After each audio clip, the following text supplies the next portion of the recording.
talking about, Lucy?" asked Susan. "Why," said Lucy, "it's in amazement. Haven't you all been wondering where I was?" "So you've been hiding, have you?" said Peter. "Poor old Lou, hiding and nobody noticed. You'll have to hide longer than that if you want people to start looking for you." "But I've been away for hours and hours," said Lucy. The others all stared at one another.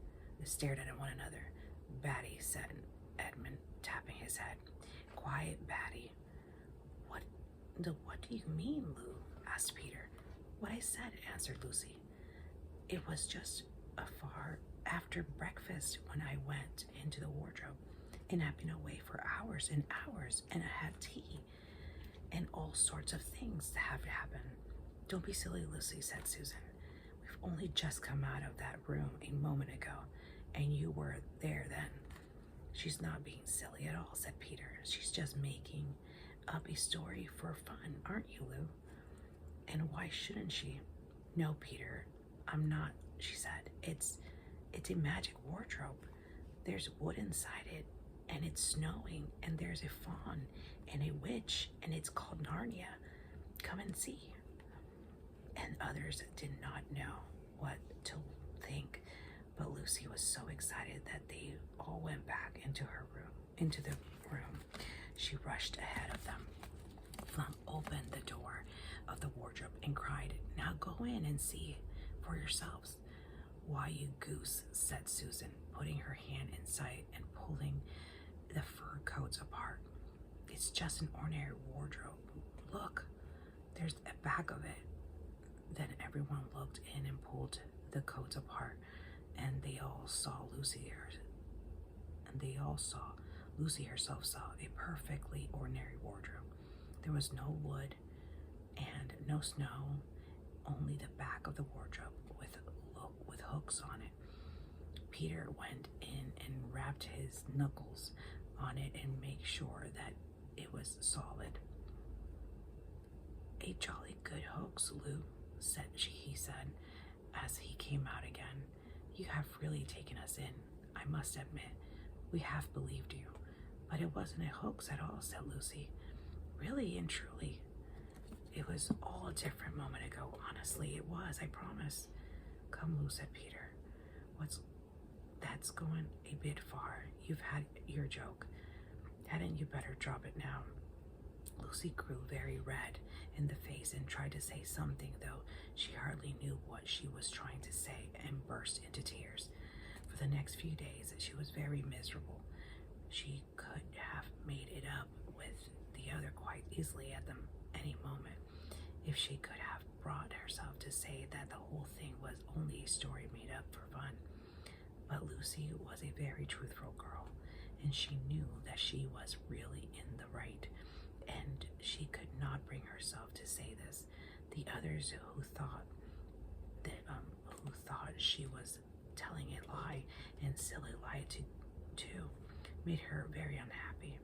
The two elder ones did this without meaning to do it, but Edmund could be spiteful, and on the occasion he was spiteful. He sneered and jeered at Lucy and kept on asking her if she'd found any other new countries in the other cupboards all over the house. What made it worse was that these days ought to have been delightful. The weather was fine, and they were out of the doors from morning to night, bathing, fishing, climbing trees, and lying on the heather. But Lucy could not properly enjoy any of it, and so things went on until the next wet day. That day, when it came to the afternoon and there was still no sign of a break in weather, they decided to play hide and seek. Susan was it. As soon as the others scattered to hide, Lucy went to the room where the wardrobe was. She did not mean to hide in the wardrobe, because she knew that would only set the others talking again about the whole wretched business. But she did want to have one more look inside it, for by this time she was beginning to wonder herself whether Narnia and the fawn had not been a dream. The house was so large and complicated and full of hiding places that she thought she would have time to have one look into the wardrobe and then hide somewhere else. But as soon as she reached it, she heard steps in the passage outside, and then there was nothing for it but to jump into the wardrobe and hold the door closed behind her. She did not shut it properly because she knew it was very silly to shut oneself into a wardrobe, even if it is not magic one. Now, the steps she had heard were those of Edmund, and he came into the room just in time to see Lucy vanishing into the wardrobe. He at once said to get into it himself, not because he thought it a particularly good place to hide, but because he wanted to go on teasing her about the imaginary country. He opened the door. There were coats hanging up as usual, and the smell of mothballs, and darkness and silence, and no sign of Lucy. She thinks I'm Susan.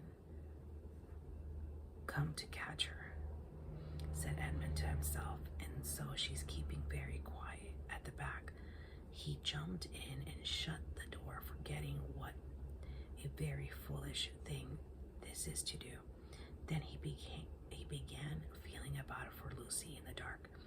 He had expected to find her in a few seconds and was very surprised when he did not. He decided to open the door again and let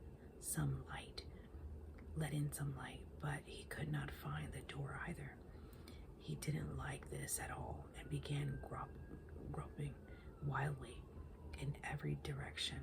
He even shouted out, "Lucy, Lou, where are you? I know you're here." There was no answer, and Edmund noticed that his own voice had a curious sound, not the sound you expect in a cupboard, but a kind of open air sound. He also noticed that he was unexpectedly cold, and then he saw a light. "Thank goodness," said Edmund. "The door must have swung open of its own accord." He forgot all about Lucy and went towards the light, which he thought was the open door of the wardrobe. But instead of finding himself stepping out into the spare room, he found himself stepping out to the shadow of some thick, dark fir trees into an open place in the middle of the wood. There was crisp, dry snow under his feet and more snow lying on the branches of the trees. Overhead, there was a pale blue sky, the sort of sky one sees on a fine winter day in the morning. Straight ahead of him, he saw between the tree trunks the sun just rising, very red and clear. Everything was perfectly still, as if he were the only living creature in the country. There was not even a robin or a squirrel among the trees, and the wood stretched as far as he could see in every direction. He shivered. He now remembered that he had been looking for Lucy, and also how unpleasant he had been to her about her imaginary country, which now turned out not to have been imaginary at all. He thought that she must be somewhere quite close, and so he shouted, "Lucy, Lucy, I'm here too, Edmund." There was no answer. "She's angry about all things I've been saying lately," thought Edmund, and though he did not like to admit that he had been wrong, he also did not much like being alone in a strange, cold, quiet place. So he shouted again, "I say, Lou, I'm sorry. I didn't believe you. I see now you were right all along. Do come out, make it pax." Still there was no answer. "Just a girl," said Edmund to himself, "sulking somewhere and won't accept an apology." He looked around him again and decided he did not much like this place, and had almost made up his mind to go home, when he heard very far off in the wood a sound of bells. He listened, and the sound came nearer and nearer, and at last there swept into sight a sled drawn by 2 reindeer. The reindeer were about the size of Shetland ponies, and their hair was so white that even the snow hardly looked white compared with them. branching horns were gilded and shone like something on fire when the sunrise caught them. Their harness was of scarlet leather and covered with bells. On the sledge, driving the reindeer, sat a fat dwarf who would have been about 3 feet high, and if he had been standing. He was dressed in polar bear's fur, and on his head he wore a red hood with a long gold tassel hanging down from its point. His huge beard covered his knees and served him instead of a rug. But behind him, on a much higher seat in the middle of the sled, sat a very different person, a great lady, taller than any woman that Edmund had ever seen. She also was covered in white fur up to her throat and held a long straight golden wand in her right hand and wore a golden crown on her head. Here her face was white, not merely pale, but white like snow or paper or icing sugar. Except for her very red mouth, it was a beautiful face in other respects, but proud and cold and stern. The sledge was a fine sight as it came sweeping towards Edmund, with the bells jingling and the dwarf cracking his whip and the snow flying up on each side of it. "Stop," said the lady, and the dwarf pulled the reindeer up so hardly that they almost sat down. Then they recovered themselves and stood champing their bits and blowing in the frosty air in the frosty air. The breath coming out of their nostrils looked like smoke. "And what, pray, are you?" said the lady, looking hard at Edmund. My name's Edmund," said Edmund rather awkwardly. He did not like the way she looked at him. The lady frowned. "Is that how you address a queen?" she asked, looking sterner than ever. "I beg your pardon, your majesty, I did not know," said Edmund. "Not know the Queen of Narnia?" cried she. "Ah, you shall know us better hereafter, but I repeat, what are you?" "Please, your majesty," said Edmund, "I do not know what you mean. I'm at school, at least I was. It's the holidays now." That's the end of chapter 3. So now we're going to chapter 4, which is Turkish Delight. "But what are you?" said the queen again. "Are you a great overgrown dwarf that has cut off its beard?" "No, your majesty," said Edmund. "I've never had a beard. I'm a boy." "A boy," said she. "Do you mean you're a son of Adam?" Edmund stood still, saying nothing. He was too confused by this time to understand what the question meant. "I see you are an idiot, whatever else you may be," said the queen. "Answer me once and for all, or I shall lose my patience. Are you human?" "Yes, your majesty," said Edmund. "And how, pray, did you come to enter my dominions?" "Please, your majesty, I came in through the wardrobe." "The wardrobe? What do you mean?" I opened a door and just found myself here, your majesty," said Edmund. "Ha," said the queen, speaking more to herself than to him. A door from the world of men. I have heard of such things. This may wreck all, but he is only one, and he is easily dealt with."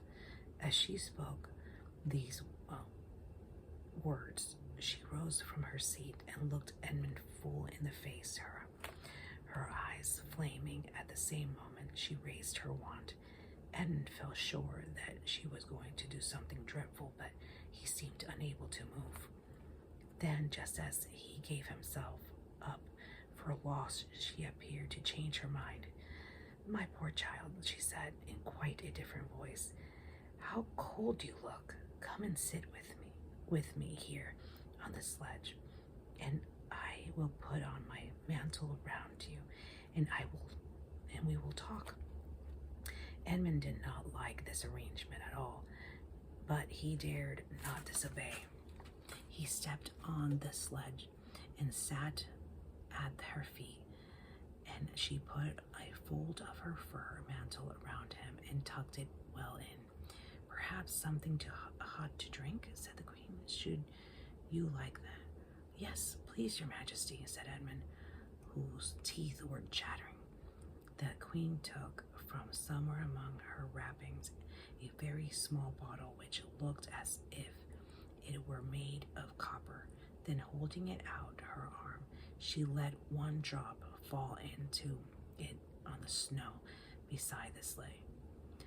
Edmund saw the drop for a second in her mid-air, shining like a diamond, but the moment it touched the snow, there was a hissing sound, and there stood a jeweled cup full of something that steamed. The dwarf immediately took this and handed it to Edmund with a bow and a smile, not a very nice smile. Edmund felt much better as he began to sip the hot drink. It was something he had never tasted before, very sweet and foamy and creamy, and it warmed him right down to his toes. It is dull, son of Adam, to drink without eating, said the queen presently. What would you like best to eat? Turkish delight, please, your majesty, said Edmund. The queen let another drop fall from her bottle on the snow, and instantly there appeared a round box tied with green silk ribbon, which, when opened, turned out to contain several pounds of the best Turkish delight. Each piece was sweet and light to the very center, and Edmund had never tasted anything more delicious. He was quite warm now and very comfortable. While he was eating, the queen kept asking him questions. At first, Edmund tried to remember that it is rude to speak with one's mouth full, but soon he forgot about this and thought only of trying to shovel down as much Turkish delight as he could. And the more he ate, the more he wanted to eat, and he never asked himself why the queen should be so inquisitive. She got him to tell her that he had one brother and two sisters, and that one of his sisters had already been in Narnia and had met a fawn there, and that no one except himself and his brother and his sister knew anything about Narnia. She seemed especially interested in the fact that there were 4 of them and kept on coming back to it. You are sure there are just 4 of you? She asked. 2 sons of Adams and 2 daughters of Eve, neither more nor less. And Edmund, with his mouth full of Turkish delight, kept saying, yes, I told you that before, and forgetting to call her your majesty, but she didn't seem to mind now.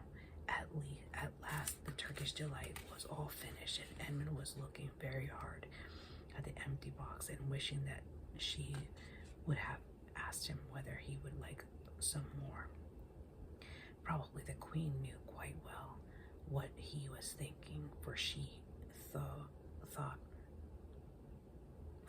knew, though Edmund did not, that this was enchanted Turkish delight, and that anyone who had once tasted it would want more and more of it, and would, even if they were allowed, go on eating it till they killed themselves.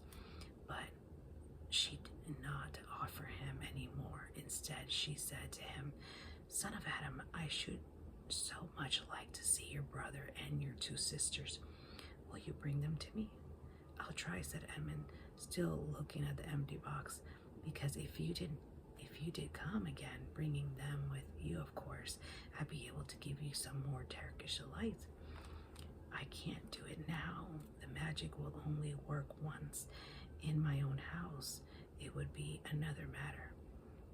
Why can't we go to your house now, said Edmund. When we had first got onto the sled, he had been afraid that she might drive away with him to some unknown place from which he would not be able to get back, but he had forgotten about that fear now. It is a lovely place, my house, said the queen. I'm sure you would like it. There are whole rooms full of Turkish delight, and what's more, I have no children of my own. I want a nice boy whom I could bring up as a prince and would be king of Narnia when I am gone. While he was prince, he would wear a gold crown and eat Turkish delight all day long. And you are much the cleverest and handsomest young man I've ever met. I think I would like to make you the prince someday when you bring the others to visit me. Why not now, said Edmund. His face had become very red and his mouth and fingers very sticky. He did not look either clever or handsome, whatever the queen might say. Oh, but if I took you there now, she said, you shouldn't see your brother and sisters. I very much want to know your charming relations. You are to be the prince and later on the king. That is understood, but you must have couriers and nobles. I will make your brother a duke and your sisters duchess. There's nothing special about them, said Edmund, and anyway, I could always bring them some other time. But once you were in my house, said the queen, you might forget all about them. You would be enjoying yourself so much that you wouldn't want the bother of going to fetch them. No, you must go back to your own country now and come to me another day with them. You understand? It is no good coming without them. But I don't even know the way back to my own country, pleaded Edmund. That's easy, answered the queen. Do you see the lamp? She pointed with her wand, and Edmund turned and saw the same lamppost under which Lucy had met the fawn straight on. Beyond that, it's the way to the world of men. And now look at the other way. Here, she pointed in the opposite direction, and tell me if you can see two little hills rising above the trees. I think I can, said Edmund. Well, my house is between those two hills, so next time you come, you have only to find the lamppost and look at those two hills and walk through the woods until you reach my house. But remember, you must bring the others with you. I might have to be very angry with you if you come alone. I'll do my best, said Edmund. And by the way, said the queen, you needn't tell them about me. It would be fun to keep it a secret between us two, wouldn't it? Make it a surprise for them. Just bring them along to the two hills. A clever boy like you will easily think of some excuse for doing that. And when you come to my house, you could just say, let's see who lives here, or something like that. I am sure that would be the best. If your sister has met one of the fawns, she may have heard strange stories about me, nasty stories that might make her afraid to come to me. Fawn will say anything, you know. And now, please, said Edmund suddenly, please, couldn't I have just one piece of Turkish delight to eat on the way home? No, said the queen with a laugh. You must wait till the next time. While she spoke, she signaled the dwarf to drive on, but as the sled swept away out of sight, the queen waved to Edmund, calling out, next time, don't forget, come soon. Edmund was still staring after the sled when he heard someone calling his own name, and looking round, he saw Lucy coming towards him from another part of the wood. Oh, Edmund, she cried, so you've got in too. Isn't it wonderful? And now? All right, said Edmund, I see you were right, and it is a magic wardrobe after all. I'll say I'm sorry if you like, but where on earth have you been all this time? I've been looking for you everywhere. If I'd known you had gone in, I'd have waited for you, said Lucy, who was too happy and excited to notice the snappishly Edmund spoke, or how flushed and strange his face was. I've been having lunch with dear Mr. Tumnus, the fawn, and he's very well. and the White Witch has done nothing to him for letting me go, so he thinks she can't have found out, and perhaps everything is going to be all right after all. The White Witch, said Edmund. Who's she? She's a perfectly terrible person, said Lucy. She calls herself the Queen of Narnia, though she has no right to be queen at all. And all the fauns and dryads and naiads, the dwarves and animals, at least all the good ones, simply hate her. And she can turn people into stone and do all kinds of horrible things. And she has made a magic so that it is always winter in Narnia, always winter, but it never gets to Christmas. And she drives about on a sled drawn by reindeer with her wand and in her hand and a crown on her head. Edmund was already feeling uncomfortable from having eaten too many sweets, and when he heard that the lady he had made friends with was a dangerous witch, he felt even more uncomfortable. But he still wanted to taste that Turkish delight again, more than he wanted anything else. Who told you all that stuff about the White Witch? He asked. Mr. Tumnus the Fawn, said Lucy. You can't always believe what fawns say, said Edmund, trying to sound as if he knew far more about them than Lucy. Who said so? Asked Lucy. Everyone knows it, said Edmund. Ask anybody you like, but it's a pretty poor sport standing here in the snow. Let's go home. Yes, let's, said Lucy. Oh, Edmund, I am glad you got in too. The others will have to believe in Narnia now that both of us have been there. What fun it will be. But Edmund secretly thought it would not be as good fun for him as for her. He would have to admit that Lucy had been right before all the others, and he felt sure the others would all be on the side of the fawn and the animals, but he was already more than half on the side of the witch. He did not know what he would say or how he would keep his secret once they were all talking about Narnia, but this time they had walked on a good way. Then suddenly they felt coats around them instead of branches, and the next moment they were both standing outside the wardrobe in the empty room. I say, said Lucy. You do look awful, Edmund. Do you feel well? Don't you feel well? I'm all right, said Edmund. But this was not true. He was feeling very sick. Come on then, said Lucy. Let's find the others. What a lot of adventures we shall have now that we're all in it together. That's the end of chapter 4. The end of chapter 4. And